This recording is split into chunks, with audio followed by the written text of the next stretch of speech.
చేస్తున్నారని తెగ మాట్లాడుతా ఉన్నాడు. అవునా? పేర్లట హిందూ పేర్లట విదేశీ మతాన్ని తీసుకొచ్చి చక్కగా ప్రచురపరుస్తున్నారు. మతబోధన చేస్తున్నారని విపరీతంగా అతను మాట్లాడుతున్నాడు. మరి ఈ బల్బును కనుగొన్నది ఎవరో ఒక క్రైస్తవుడు.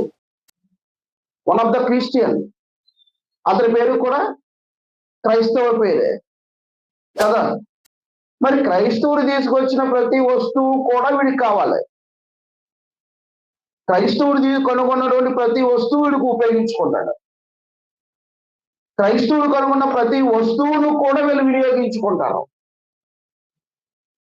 ఈ బల్బును కనుగొన్న థామస్ ఎడిసన్ అల్వా కూడా ఒక స్టేట్మెంట్ ఇచ్చాడు. ఏంటంటే, నేను బల్బు ద్వారా లోకాన్ని వెలిగించాను, నన్ను బైబిల్ వెలిగించిందని ఒక స్టేట్మెంట్ ఇచ్చాడు. అర్థమవుతుందా? బైబిల్ వెలిగించిందనేసి స్టేట్మెంట్ ఇచ్చినప్పుడు